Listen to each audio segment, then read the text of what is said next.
My name is Jerm. This is Jerm Warfare, the battle of ideas. Okay, Peter Duke, thanks for joining me in the trenches again. I loved your article on linguistic manipulation.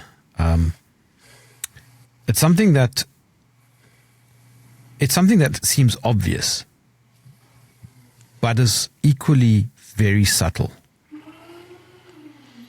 It's the issue is like fish swimming in water. They don't see it, or birds flying in the air. They don't see it. And language is a thing that we completely take for granted. And it's interesting because in doing research for my book, I was reading another book called The Tyranny of Words by Stuart Chase that got published 100 years ago.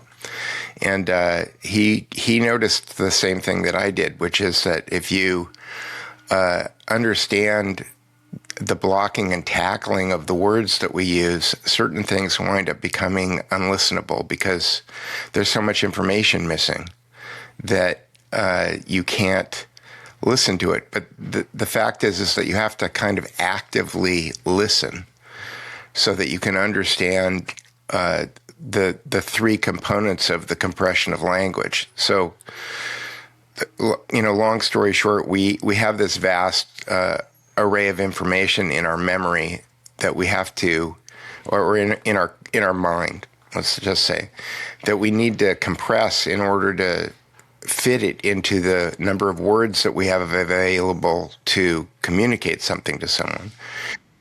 And so there's three processes that we use in order to do that. We delete information, we distort information, and we generalize information.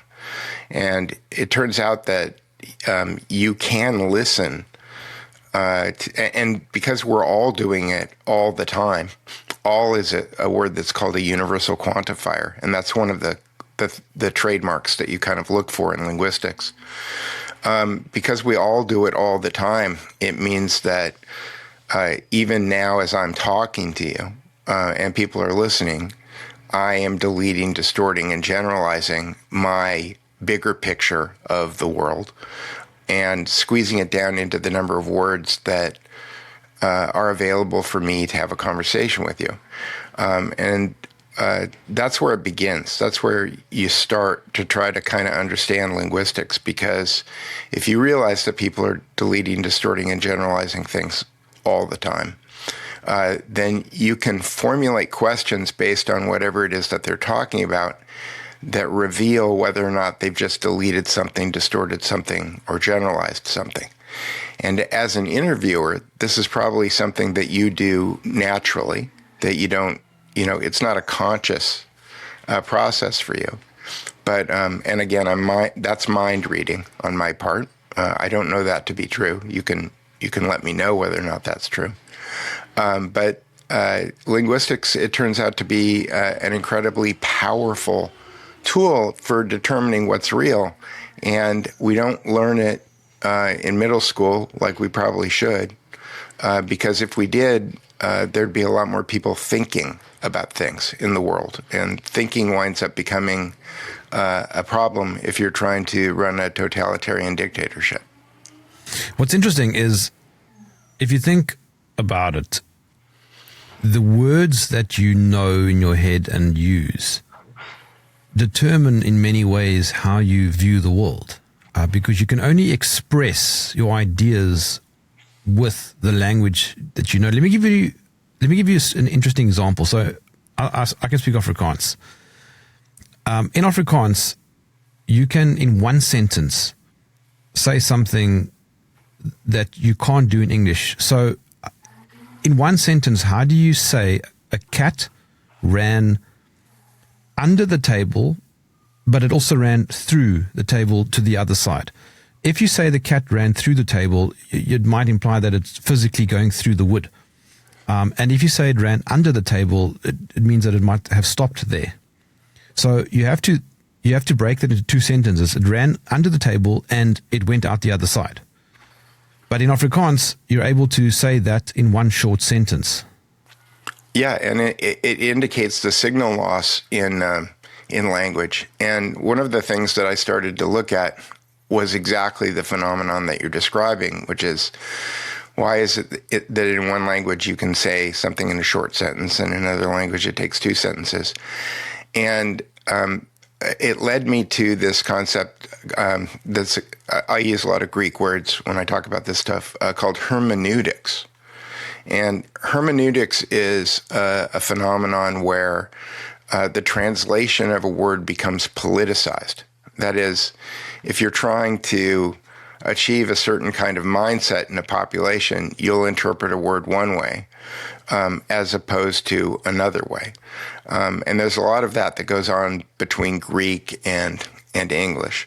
There's a wild man classicist who's got a YouTube channel named Ammon Hillman. And while I don't agree with a lot of things that Ammon Hillman says, he's a brilliant classicist, and he understands the Greek language better than most people alive today, I think. And he talks about how many more words Koine Greek has than English or any of the modern languages. And in fact, in English, we use a lot of Greek and Latin terms, and that's simply because the words don't exist in English. They don't. We don't have words for those things, and it's through that frame that I started trying to look at historically where the meanings of these words have gone, basically over the span of about 3,000 years, because words change their meaning, and I believe that the reason that the words change their meaning is political. That there's a imperative for why certain words get interpreted a certain way. But jumping back to your point, different languages are kind of like races. They are adaptations to the environment that the people who are in. So if you're from Northern Europe, you may have white skin because you need the white skin in order to get the vitamin D. And if you're a sub-Saharan African, you may need black skin because it's a survival mechanism. And so I think language has a similar kind of pedigree in that it adapts to the uses of the people who are using it. Ammon Hillman, I discovered on the Danny Jones podcast. He was a Catholic, or he was something. He operated in some theological space, and then he was fired. I think that he was fired from the same school that E. Michael Jones was fired from. I think it was St. Mary's in Indiana.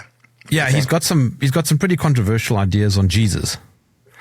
Yeah, I'm not, and he bases his ideas on Mark, and when I do a lot of work with the New Testament, and I primarily try to stick with John and Matthew, and the reason is that Mark and Luke were not in the room.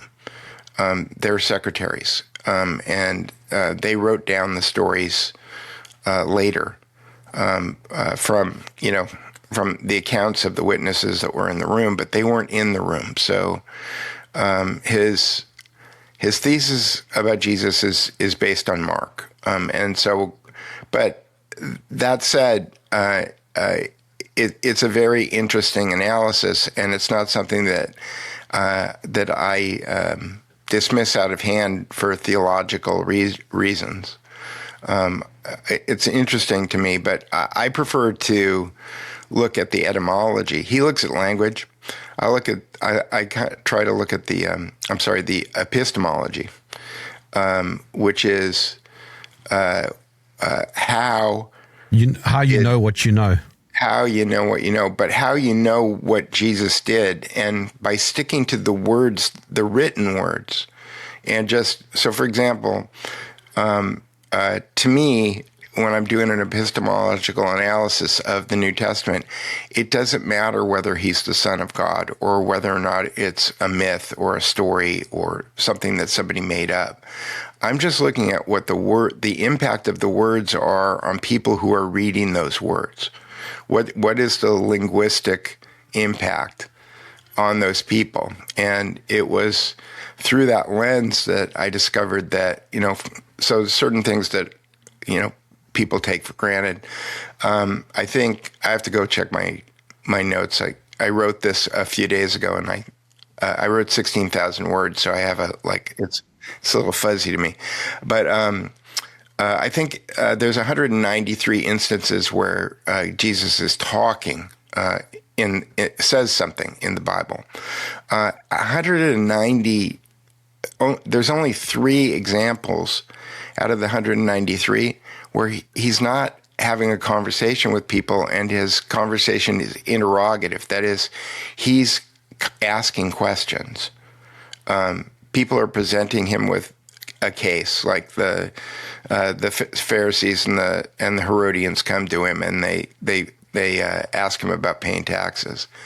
And in that situation, he's having a conversation, right? As opposed to Paul, who wasn't in the room, who is a Pharisee, who is writing letters to people and basically telling them what to believe. So again, I'm not making a commentary on whether or not you should believe any of that. I'm making a commentary on what was the blocking and tackling of the structure of the language. And so, go on. No, sorry, I thought you were done. I was going to say he has got the most unbelievable understanding of ancient Greek. Yeah. No, Ammon Hillman you're talking about. Yes. Yeah, no. He is inspired. I've watched a lot of his Greek language videos, like how to learn how to speak Greek, or at least understand it.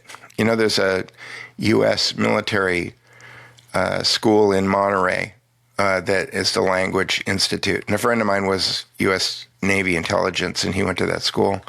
And he's told me a lot about the school, but there's 3 different ways that you can get 3 different degrees in any language. One is listening, the other is speaking, and the other is reading. Actually, reading and writing. I think maybe there's 4.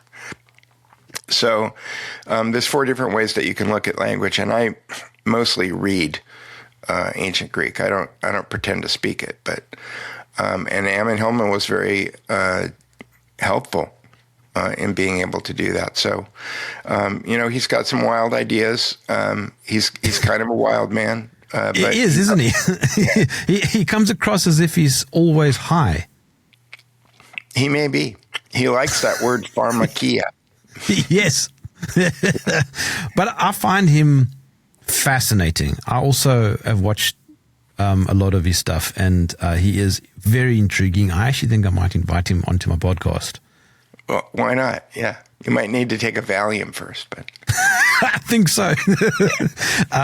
But going back to, what you're talking about here actually is directly related, because 2 billion people are Christians, and it all comes down to the interpretation of the text that they're reading, the language. And I've interviewed people who've argued that there are many misinterpretations, and those misinterpretations can lead to dramatic effects on the real world. Right. And that's just the language. Yeah, well, what started me down this path was E. Michael Jones wrote a book called Logos Rising. And yes. And in that book, Jones points out that the word logos, which is arguably one of the most important words in the New Testament, is mistranslated. And he pointed out that there were 5 pages of interpretations of the word in something that I had never heard of before called the Liddell Scott Jones Lexicon. And I went and I looked it up, and he was right. There were 5 pages of definitions, and the reason it winds up becoming so important is that the key in the Old Testament is in the beginning God created the heavens and the earth, and in the New Testament it's in the beginning was, and it gets translated in English and Latin. And I write about this. I wrote a 16,000 word piece a couple of days ago. But in the beginning was the word in English, or verbum in Latin. And in Greek, it's in the beginning was the logos. And if you understand that the word logos does not mean word and it's not a noun, then it winds up having a huge impact. So, for example, my interpretation of John 1:1 is, in the beginning was the ability to use language and have reasoned discourse. And the ability to use language and reasoned discourse was with God, and the ability to use language and use discourse was God. Wow. Because millions of Christians would argue that that means Jesus. Well, but it says unequivocally in John that Jesus is Logos incarnate.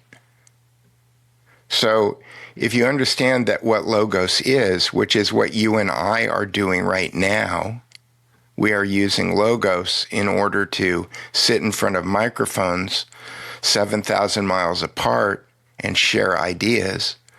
That is God in the definition of John 1:1, which means that God is self-evident and omnipresent in a way that doesn't require, it's self-evident. It doesn't require external proof. If you accept John 1:1, then you understand that what you and I are doing is we are manifesting God by virtue of having our conversation right now, especially if we're trying to move our conversation in the direction of truth. And I write about this also, that, there's other words in the New Testament that are mistranslated into English. Crisis is a word that we use that means an emergency. Crisis is in the New Testament a lot, but it doesn't mean emergency. It means discernment. So you hear Christians a lot saying that you've got to pray for discernment. Well, actually, you have to pray for crisis, which is discernment. Let me see the crisis. And then the other one, another word that's mistranslated is meek. I was talking to James Delingpole about this the other day because he rides horses. One of the major interpretations of the word meek, and I posted this on my Substack a couple days ago also, is reserved strength. So in English, we kind of think of meek as weak or cowering or a lack of power, doing what you're told, shutting up and standing in the corner. There's a good case that meek actually just means that strength that a war horse has when it's trained and under the light touch of the reins, meaning you keep your powder dry, you keep your mouth shut, you assess before you act. So the meek shall inherit the earth winds up having a completely different interpretation. The New Testament is full of hermeneutically, I call them twisted words. Yes. Yeah. A low-hanging fruit is Jew, because that's also a mistranslation from Judea, Judahite, and so on. And that in itself also has become part of evangelical Christianity, which leads to the state of Israel and the chosen land and the chosen people. That is also part of the linguistic challenge. Yeah, I haven't dug into that particular word yet, but I can tell you that Hebrew means over the river. And, there were 12 tribes, and as I understand it, 2 of the tribes were south of the river, and 10 of the tribes were north of the river. So the word Hebrew actually only applies to 10 of the 12 tribes. So, I bring that up because Netanyahu has politicized it. That's why I bring it up. And then you saw Trump in the White House and everybody standing around him and praying when he attacked Iran. Yeah, it's again, but if you look at the history, that's why I consider myself more of a theologist and not religious. Because if you look at the history of religion, it's basically a history of belief management. it's a way that you control large populations by taking something self-evident like agriculture and wrapping it in a mystery. You turn it into a god called Adonis, and then you put your calendar together for the year so that you understand when you need to plant, when you need to harvest, and there's a lot of practical applications to religion, but a lot of religion is belief management.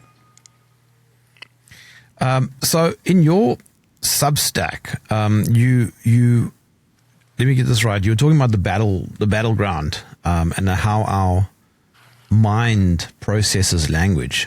And if I'm correct, you were saying that we don't necessarily experience reality directly.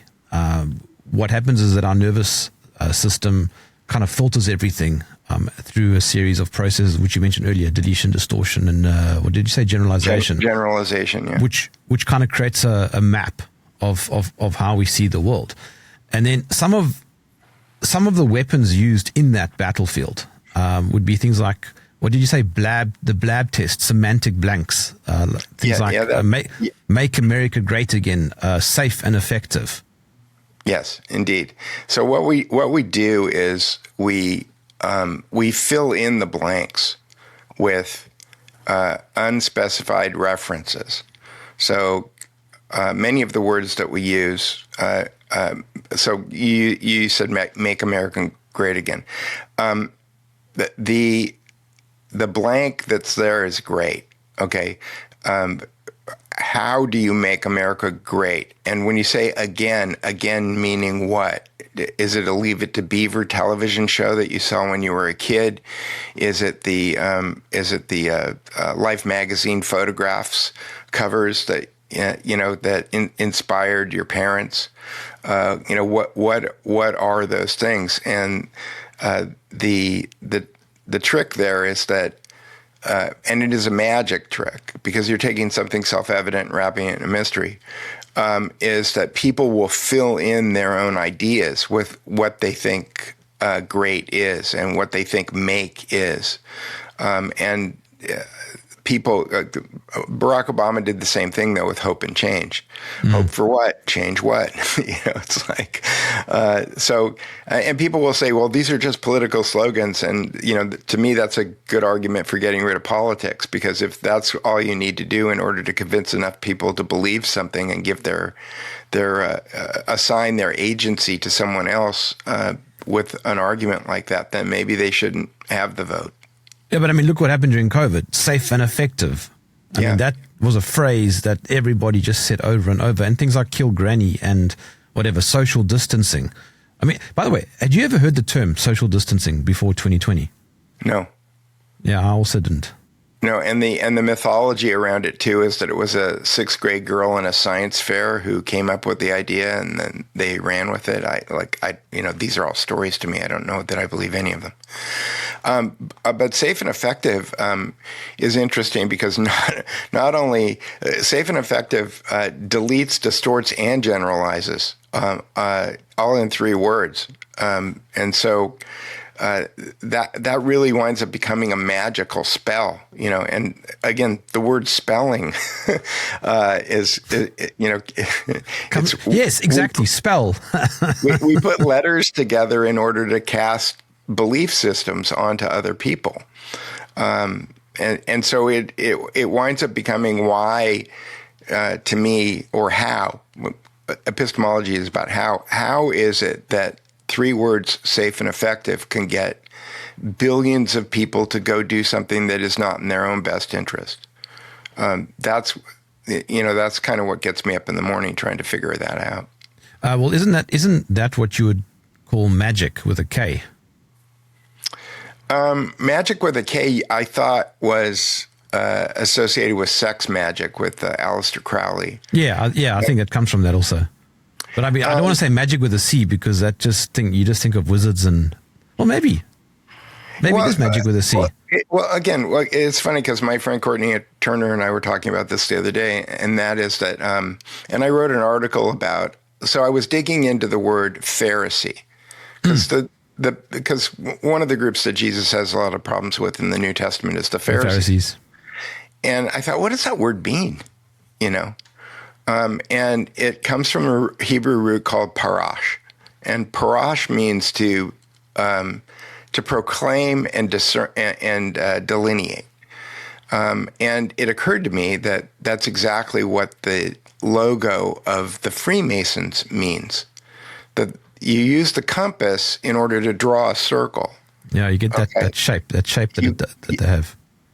Yeah, but you use the compass to draw a circle, and that creates a boundary condition. And the logo for the Bavarian Illuminati, Adam Weishaupt, was what they called a circumpunct, which was a dot in the middle of a circle around it. That's the way they signed their stuff. So the compass creates a boundary condition, and then the square is what you do in order to measure people, in order to determine whether or not they fit in or outside of the boundary. So it's the compass and the square in Freemasonry has the same meaning as the word Pharisee.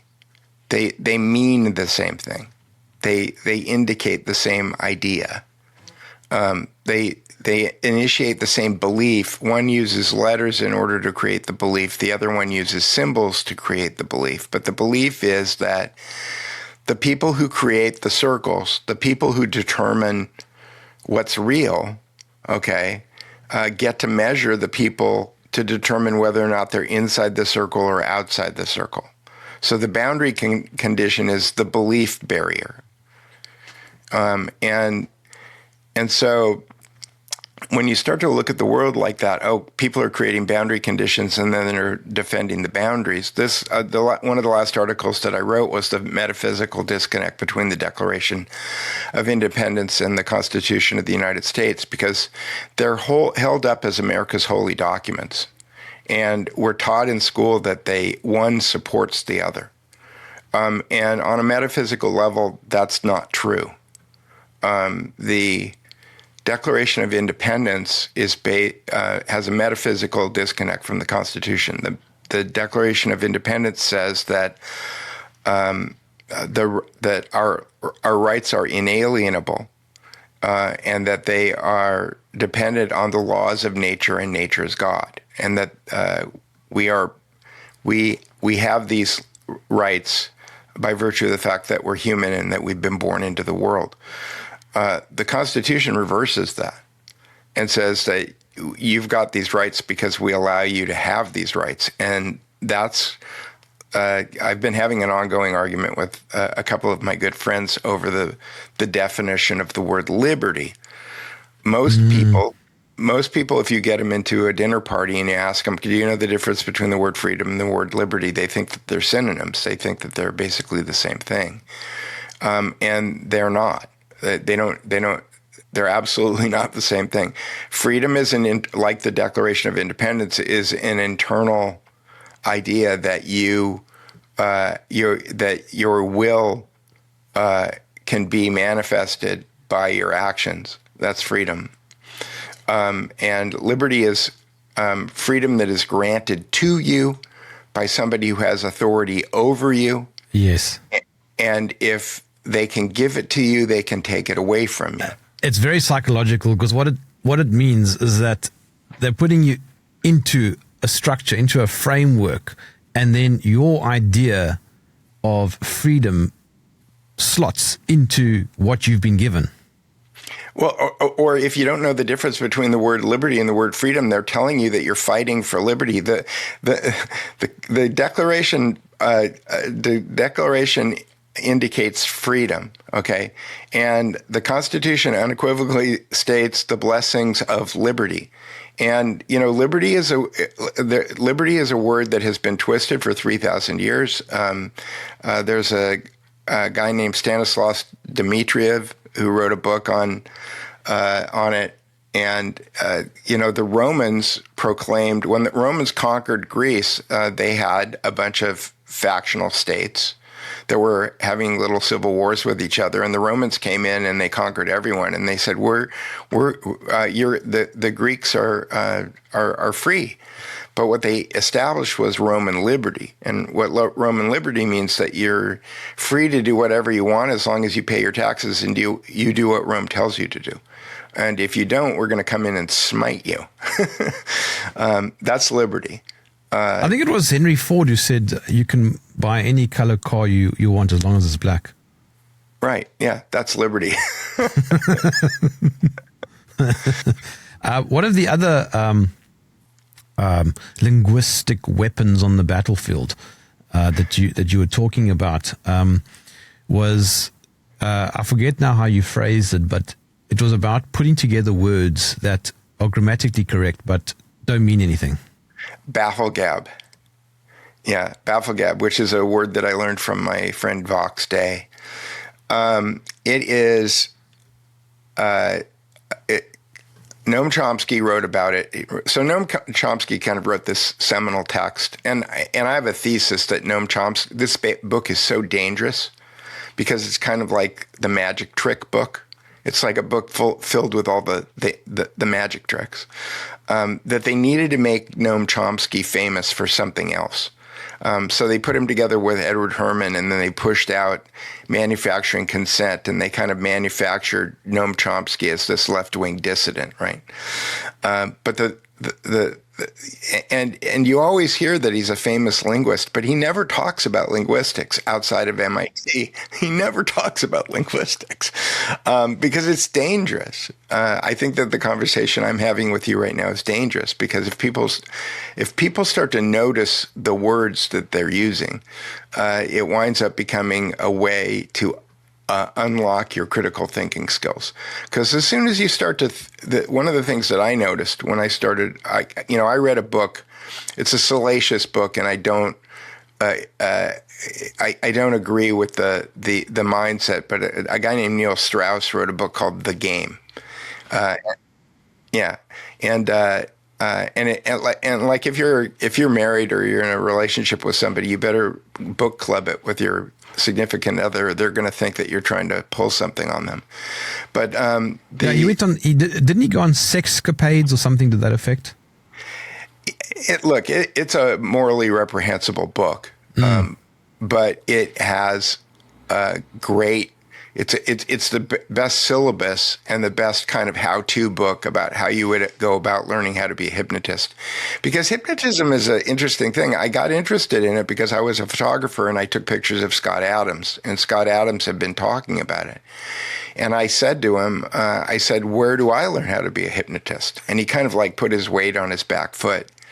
And he looked at me and he goes, well, why do you want to be a hypnotist? It's like,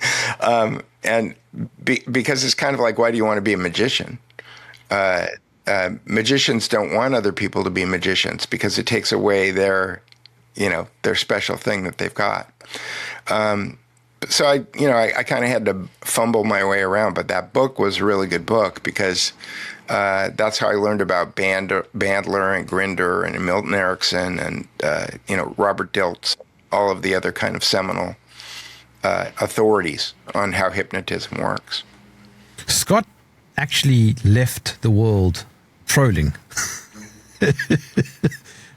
Yeah, I pray for Scott. He's my I wrote a big piece on my Substack about it when I found out that he was sick, and I thanked him for the things that he did for me.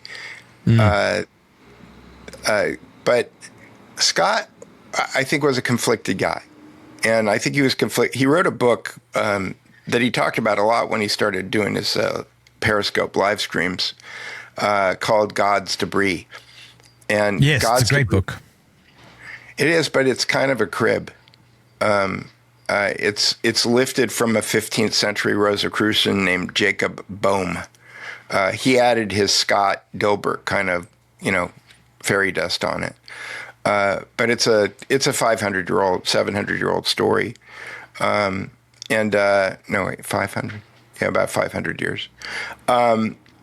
and it's Gnostic. And Scott was very the Gnostics and the materialists. They have a metaphysical difference of opinion that it's where evolution comes from, and that the Christian point of view is that we are made in God's image, and the Gnostic point of view is that we're a happy accident, and that God didn't have the ability to make a perfect universe, and that's why it's broken, and things need to be fixed.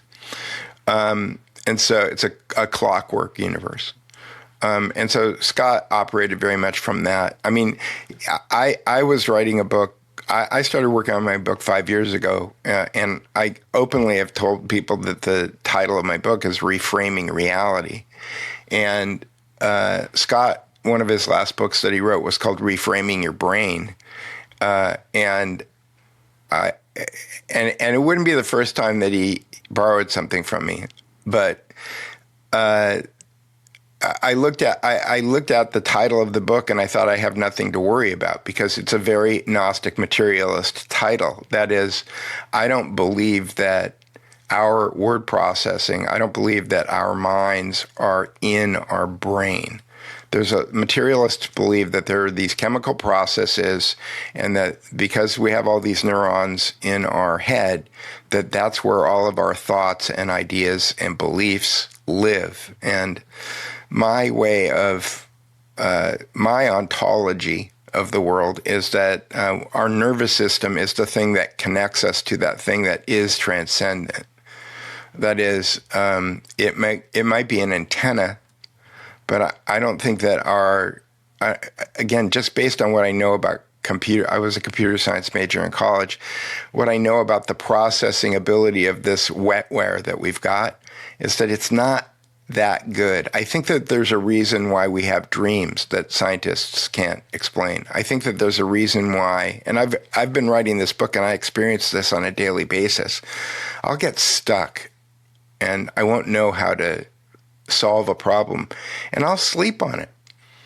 And I'll wake up the next morning and I'll have the answer to the problem, and I don't have any idea or concept of what's going on when I'm sleeping, except that when I went to sleep, I didn't have that solution to the problem. When I woke up, I did have the solution to the problem.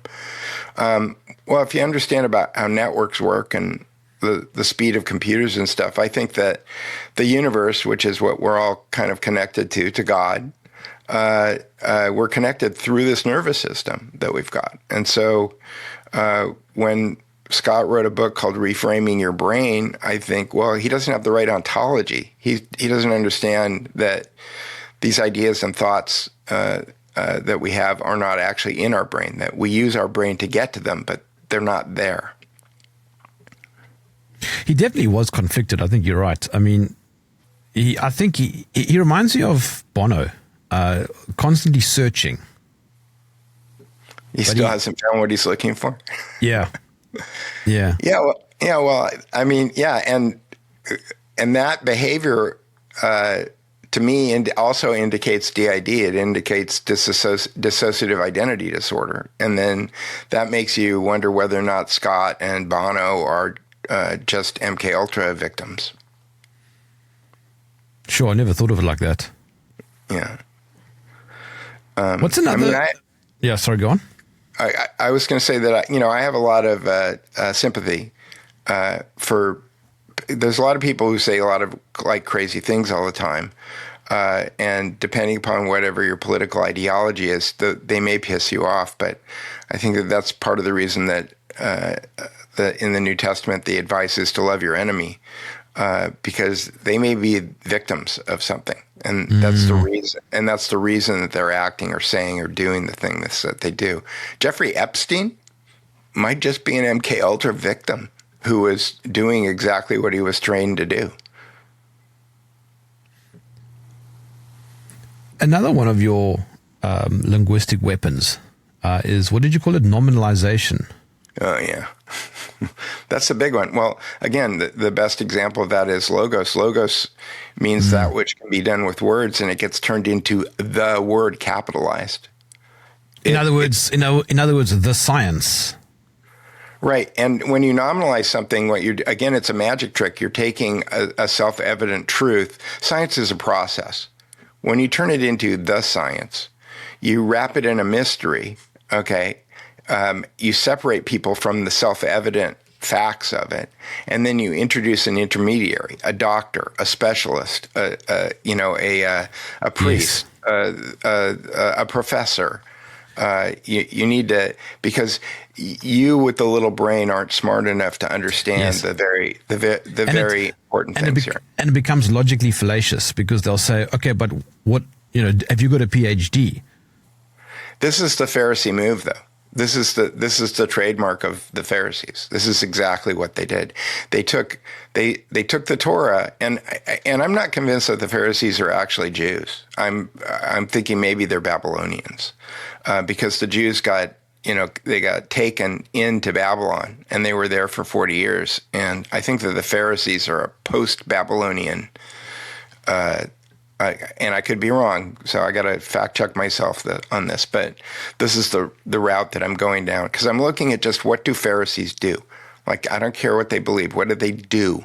And what they do is that they create the story is that they looked at the Torah and they said, you don't. And there's interesting things about the Hebrew language. It only has consonants. And so if you actually want to know how to pronounce a word, what the vowel sounds are, supposedly from the priests or from the Pharisees, they give you the vowel sounds. So you don't actually know how to pronounce anything. You can read it, but you can't pronounce it. You can't speak it. Okay? That's an epistemological gatekeeping move, right? You keep the vowels from people. You know what I mean? And so once people learned how to speak the Torah, then they were told that there was an oral tradition, that there was a written tradition and there was an oral tradition. Now, this may all be true, okay? But what winds up happening is that in order to interpret the things correctly, you have to go to the designated group of people who know the secret sauce and are allowed to give you the correct interpretation, okay? This is the same play as Fauci going on television. It's a Pharisaic move. And so when you understand what the blocking and tackling is, so the Freemasons do the same thing. They not only share the same name, they share the same methodology. They put different furniture around it, and they dress it up differently. And they probably have a reason. My guess is that there's something happened called secular Judaism, and they needed a way to continue. The people who control the world needed a way to extend this mechanism beyond just Judaism. Excuse me. And they figured out how to replicate the pattern in things like Freemasonry. And a lot of people will get upset with me, but I look at the Constitution of the United States now, and I think Constitution of the United States is very Pharisaic. It's and so when people think they get mad at Israel today, and I think that's a whole con job too. What's going on in Israel? I wouldn't be surprised if Israel completely collapses at the same time the United States government collapses at this point, and that's all part of the kind of left-hand, right-hand alchemy that goes on in the media. But I think people will get upset with me, but I think that the Constitution is very Pharisaic. And so it's easy for people like my friend Stu Peters to go blame Israel for something. But if you take a look at the Constitution, and I wrote an article about this a couple of days ago, and understand that the Constitution is very Pharisaic, then this is a 250-year-old problem in the United States. This is not a new thing. Nominalization is anytime you take a word. So one of I should probably have a top 10 list of the most impactful nominalized words. Consciousness. One of the big problems that the AI people are having, and there's a rube a billionaire who lives in Los Angeles a lot of the time. They call him the homeless billionaire. They call him Nicholas Berggruen, who does this big contest every year where he gives away a lot of money for people who can write the best essay on what consciousness is. And consciousness is a word that the Greek root is syniadesis. And it basically just means the ability to recognize your own frame, the idea that you have a perspective in the world and it's based on your experiences, and that frame of reality may be different than what other people have. And that's the word of that's Peter Duke's understanding of the word consciousness. But the New Age kind of people, and this probably kicked off with Theosophy, although it's probably older, is that consciousness is kind of like this airy-fairy, amorphous state of being, and it becomes a container for everything and a definition of nothing. And the reason that it winds up becoming a problem for people who are trying to develop AI, and Berggruen is definitely in that Elon Musk kind of aligned camp and trying to figure out what AI is that in order to determine the what are the AGI? I can't remember what AGI stands for, but it's basically they want to create a sentient being in AI. And based on my ontology that I just explained to you, that I think that our nervous system is a network port, it's not the network itself, then it's not possible for them to be able to do that. And so they have run up against this wall, and that is, what is it that makes a human being conscious? And in order to code that, you need to have a good definition of what the word consciousness means. So they keep having all of these contests with all these philosophers to try to describe what consciousness is in a way that they can code it. And it winds up becoming a problem for them because they can't move forward to AGI without something that they can code. And this is kind of, I think, the limit of their philosophy, is that they've run up against a wall where their ontology, basically the way that they put the world together, doesn't fit with what they're trying to do. And that's why I don't even like the term artificial intelligence. It is a large language model, and I use them all the time. I think large language models are incredibly powerful, but they're not intelligent. They're very good at doing that. We started talking about bafflegab. A lot of what large language models put out is bafflegab. And if you don't have a good understanding of linguistics, you can read something that the AI, I see it all the time. And there's a guy, for example, named Escape Key. And he does good work, okay? But he doesn't edit his AI slop that comes out, and it drives me out of my mind. I can't read his stuff the same way that I can't listen to people who are saying "Make America Great Again," because there are linguistic errors that come out of the large language models, and they wind up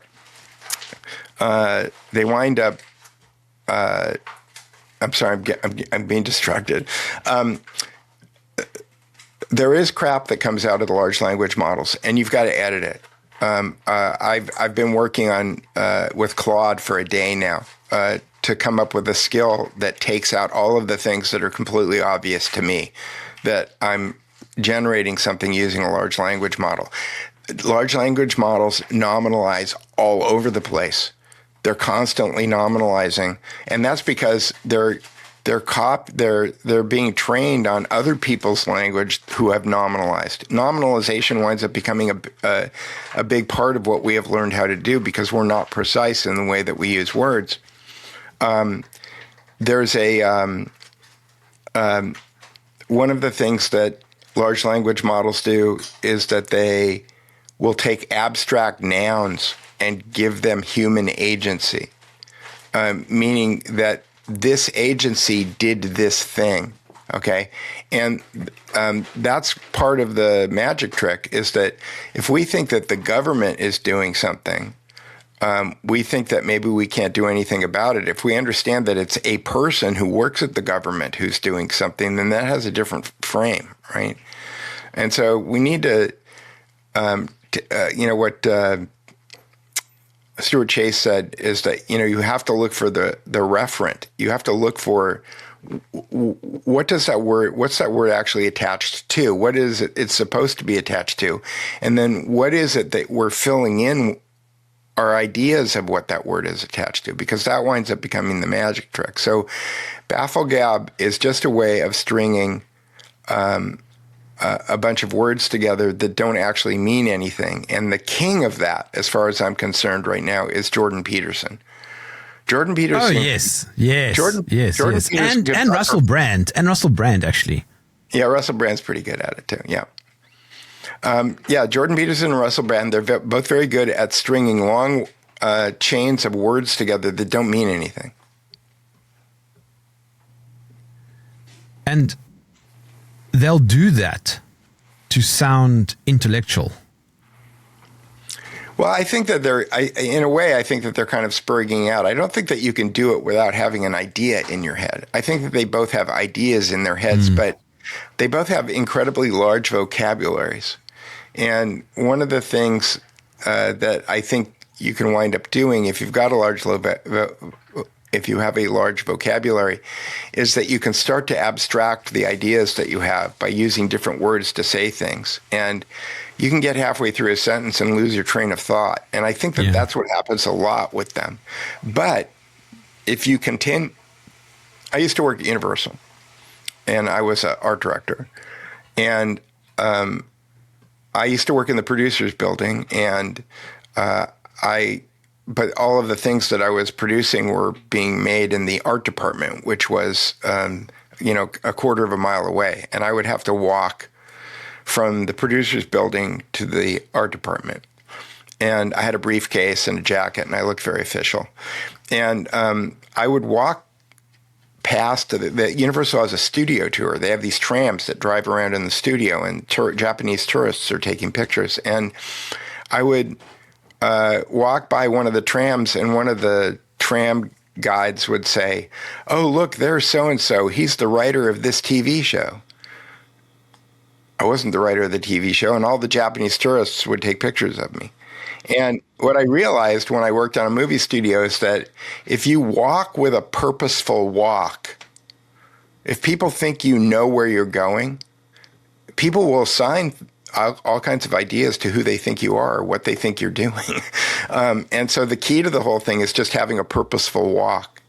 And I think that that's kind of what Russell Brand and Jordan Peterson do with their voice, is that they sound very purposeful, But I mean, it's essentially just a word salad.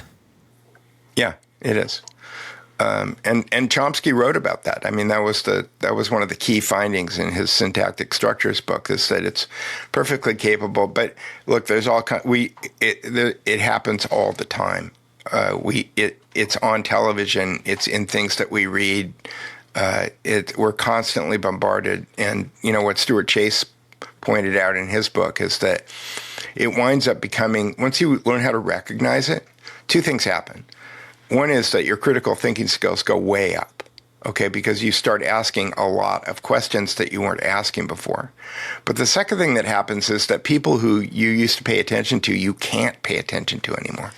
It wasn't that I didn't like Scott Adams. It isn't that I don't like Mike Cernovich. It isn't that I don't like Jack Posobiec. They're all friends of mine, okay? It's that when they're on their media platforms, I cannot listen to them. I cannot hear what they're saying because it all sounds like blah, blah, blah, blah to me. Because I see the universal quantifiers. A universal quantifier is a word like any, all. I see the modal operators, words like just. I see the cause-effect complex equivalencies. That's a big, long word. It means either this makes this happen, makes and because are the two things that you have to pay attention to. And also always and never. Those are universal quantifiers. And always is almost, it's almost never true. Always is almost never true. Yes. Because those words have a tendency to peg our belief system all the way over to one side or the other.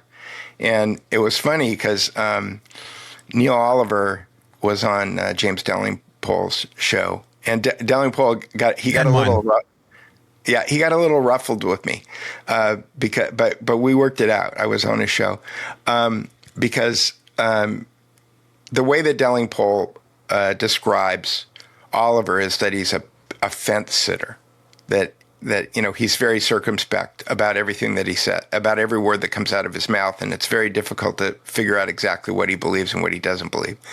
And so James was very frustrated, and he used a rhetorical move, and the rhetorical move was, "Surely you must." And Oliver cut him off after 3 words, and he said, "That's a very dangerous way to start a sentence, James." And I laughed. I laughed out loud. Again, this is the kind of thing that I laugh at. This makes me laugh because I thought, oh, Oliver caught him, And the way that Delingpole defended himself, and appropriately, is that he was using that he thought his show was being boring, and that he needed to get Oliver to get off the fence and move in one direction or the other. And as a host of a show, it's completely appropriate to use a rhetorical device like "surely you must" in order to kind of poke the other guy, in order to get him to do that. I never do that. And the thing that I pointed out to James is that people model, like James Delingpole, if I could speak as articulately and as with as much circumspection in every sentence as James Delingpole appears to be able to do, which I think is a marvelous skill, and certainly a product of his education, then other people will look at James Delingpole and think the same thing that I'm thinking, which is, boy, I wish I could do that. So what I'm going to do is I'm just going to mirror his language. And that's what winds up happening a lot. I write a lot about the difference between thinking, and again, if you're analyzing people's language to determine whether or not that's a cause effect, or that's a complex equivalence, or that's a nominalization, then you are critically thinking because you're analyzing things in real time, as opposed to pattern matching, which is exactly what LLMs do, and it's what most people do, and it's what our education system optimizes for. That is, standardized testing will result in a lot of people who know the same sets of facts in order to build their worldviews on those same sets of facts. That's a different operation than thinking. Thinking and knowing are 2 different things.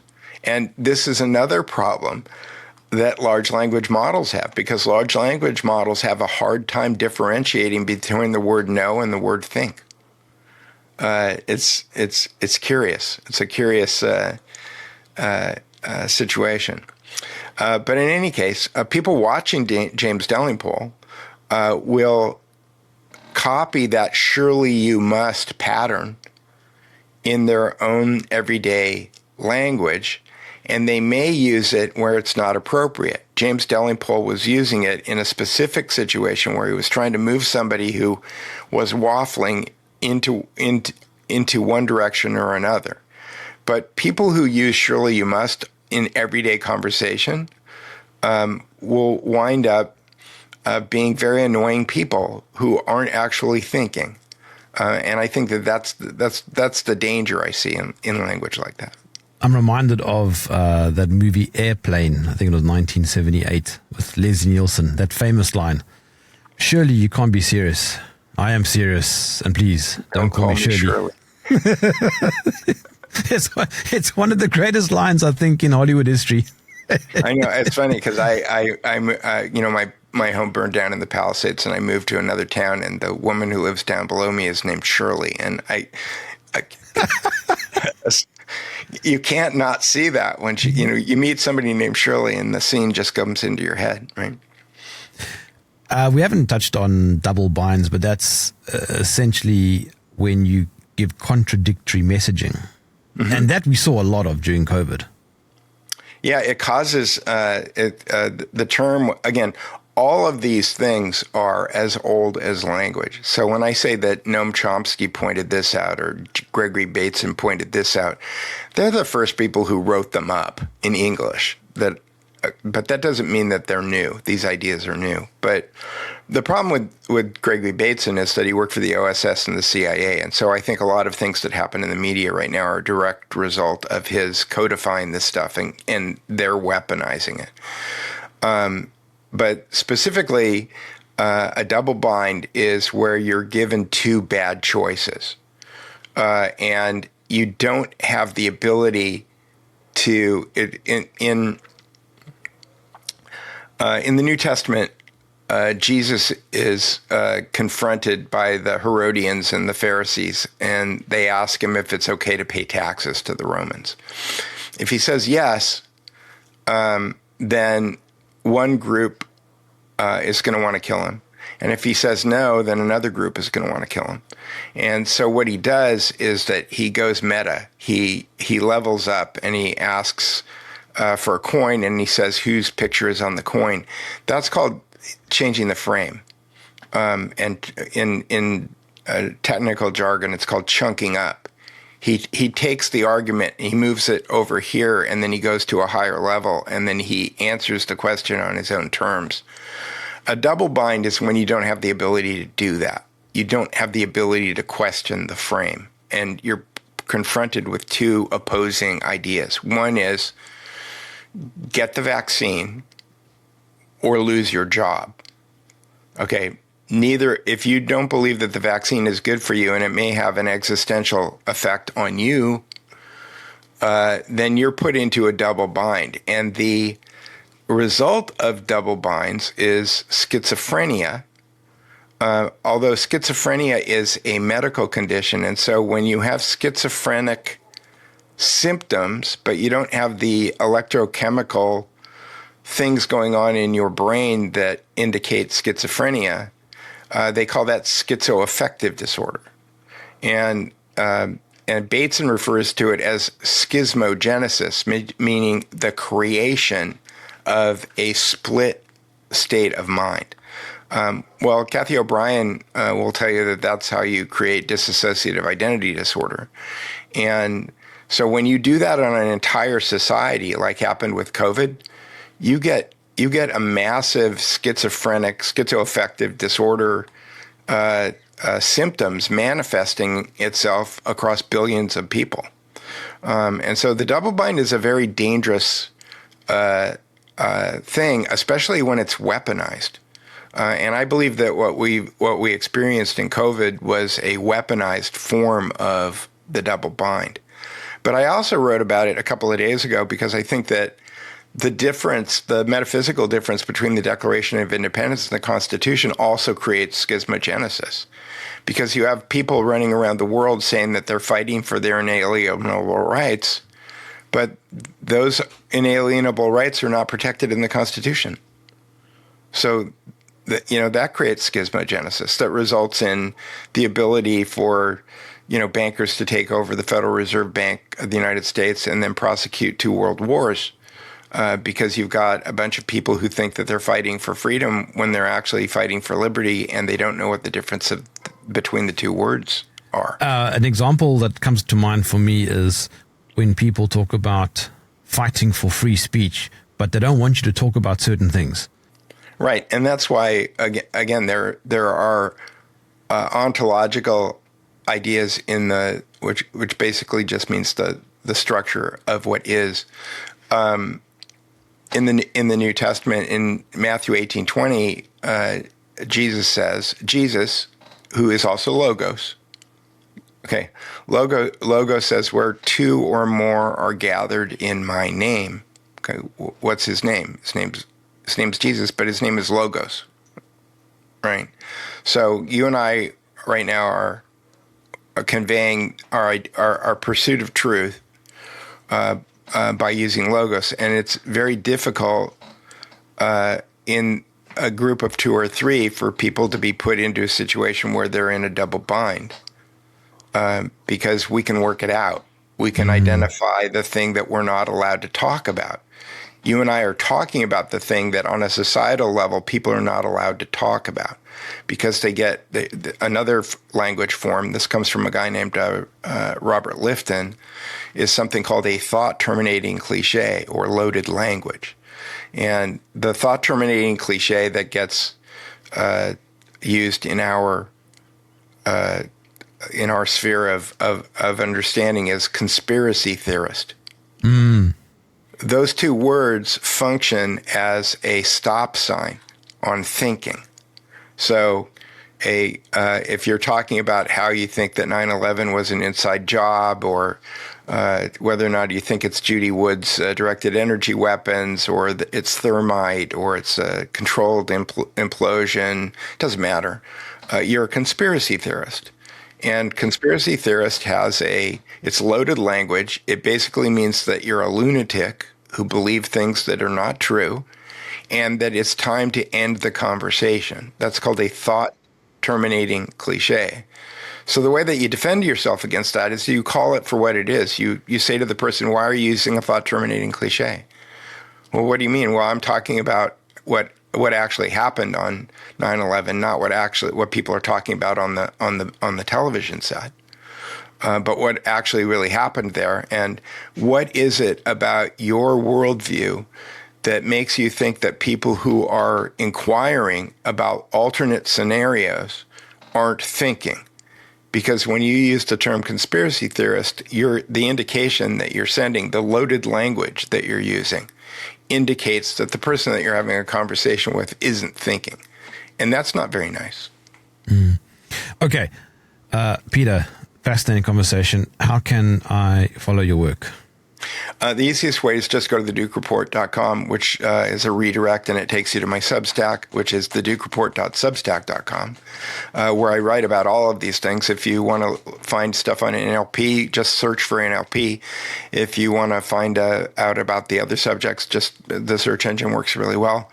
I've got the Duke Report has a variety of resources that are available for people.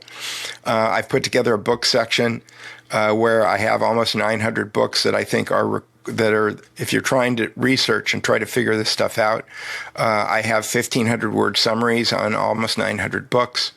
I have, for over 300 books, I have half an hour podcasts that are generated using Notebook LM. For over 200 of the books, I have 6 to 8 minute video explainers. And then I write about this stuff. All my original stuff is on Substack, and that's the best way to find me. Peter Duke, thank you for joining me in the trenches. Thank you very much, Jerm. It was great being here.